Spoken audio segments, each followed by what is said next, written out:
Maka dunia menjadi sebuah hal yang sangat menyiksa kehidupan.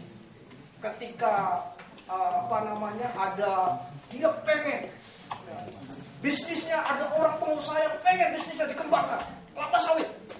Akhirnya apa? Karena kelapa sawitnya ini sedikit, tambah lagi. Kemudian akhirnya memakan tempatnya penduduk di Mesoji. Apa yang terjadi?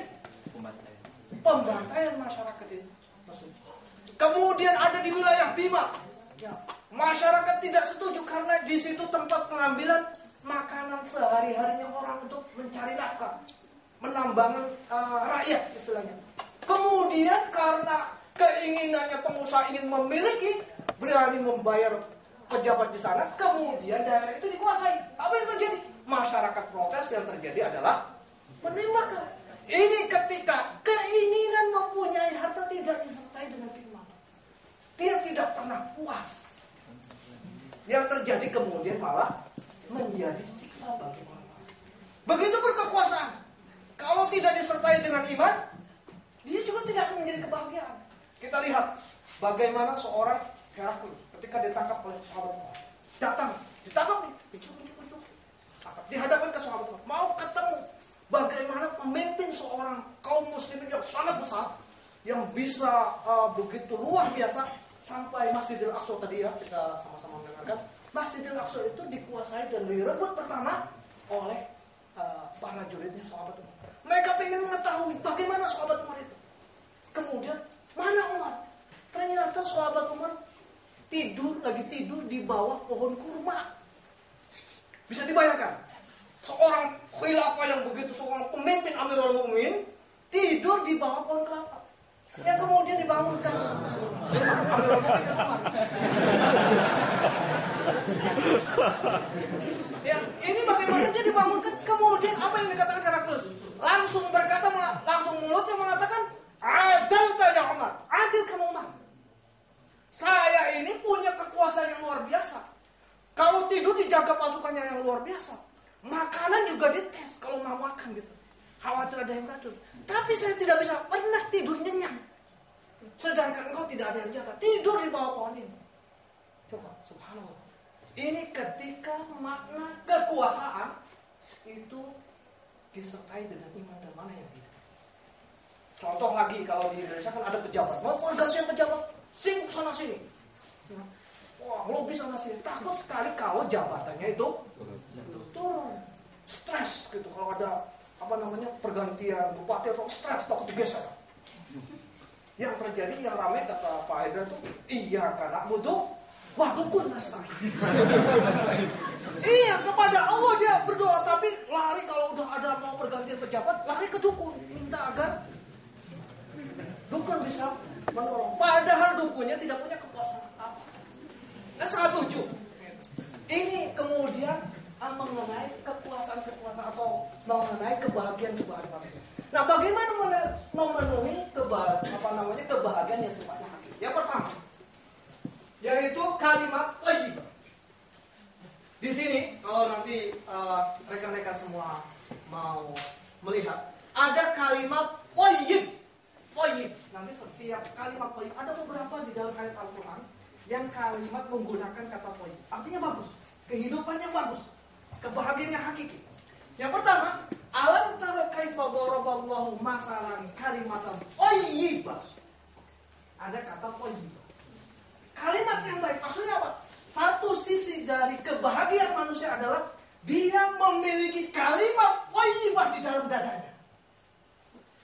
Memiliki kalimat thayyibah di dalamnya. Memiliki makna la ilaha illallah di dalam dadanya. Dengan sebenar-benarnya pemahaman la ilaha illallah. Kita lihat bagaimana. Misalkan ada orang Islam saja tidak memiliki makna kebenaran dalam memahami kalimat la ilaha illallah. Kemudian dia beribadah syirik karena riya. Gimana ibadahnya? Misalkan datang ke sini, bukan di sini ya, di tempat pengajian yang lain. Ada orang datang karena ada calonnya di sampingnya, atau karena nggak enak gitu sama Bu Virus, bukan di sini, Bu.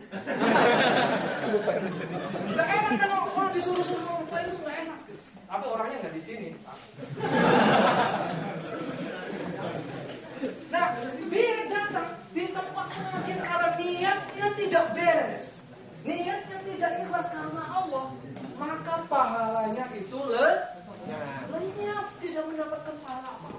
Meskipun dia punya kalimat thayyibah, kalimat la ilaha illallah. Orang berinfak, memberikan infak. Kemudian kalau ada masalah, kan gue kasih makan. Istilahnya apa kan ada diundat, kalau bahasa Cirebon diundat-undat, apa ya bahasa? Diungkit-ungkit. Ya, betul. Diungkit-ungkit. Kalau misalkan kebaikan diungkit-ungkit, sedikit diungkit-ungkit maksudnya. Bukan udah dikasih makanan sama gue, dikasih ini, enggak pernah punya perasaan. Atau misalkan gue selalu baik, lu kenapa lu menyakiti gue?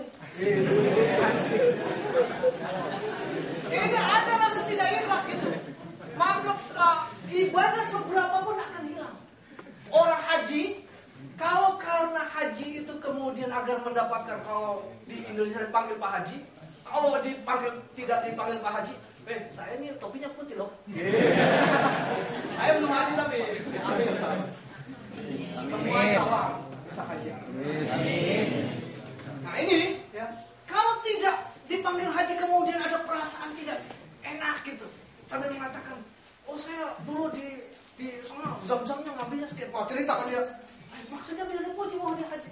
Hajinya itu hilang, amalan hajinya itu, karena dia ria, walaupun dia seorang yang muslim. Apatah lagi kalau tidak ada kalimat thayyibah di dalam dadanya. Maka kita lihat, misalkan kayak orang Jerman, dia tidak ada kalimat thayyibah di dalam dadanya. Berapapun amalan dia, berapapun sedekah dia, berapapun dia baiknya kepada manusia, kayak Ibu Teresa atau misalkan yang lain sebagainya, itu ibadah apapun karena tidak ada kalimat thayyibah, maka dia hukumnya amalannya itu semua seperti yang Allah sebutkan di dalam surat Al-Baqarah. Wa qadimna ila ma 'amilu min 'amalin faja'alnahu haba'an manthura.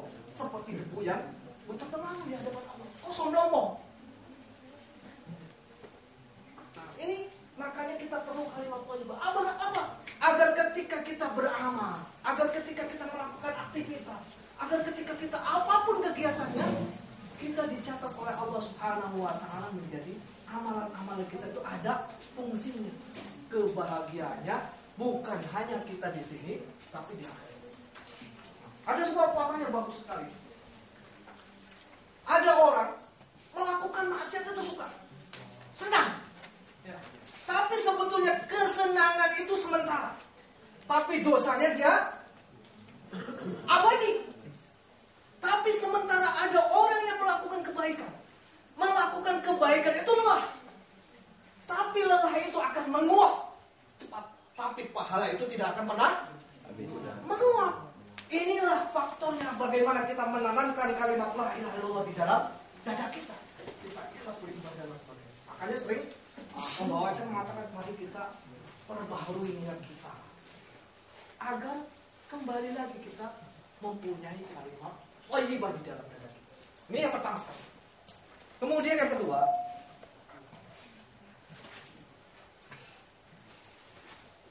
ini ada al-kalimut thayyib. Salah ya. Kalimat thayyib, kalimat yang baik. Maksudnya kalimat thayyib itu al-kalimut thayyib. Ada lafaz at-thayyib. Tadi thayyib. Sekarang at-thayyib lagi. Man kana yuridul izzata falillahil izzatu jami'an. Ilaihi yas'adul kalimut thayyib. Kembali lagi bahwa Allah menyebutkan kata-kata thayyib. Dalam hal ini konteksnya berbeda. Tadi kalimat thayyibah maksudnya adalah akidah, yang kali ini adalah maksudnya adalah akhlak yang baik. Mempunyai akhlakul karimah, tingkah laku yang baik. Maka menjadi sebuah pusat titik kebahagiaan. Di mana? Di dunia dihormati orang, di akhirat dimuliakan oleh Allah. Bahkan Allah Subhanahu wa taala melalui lisan Rasulnya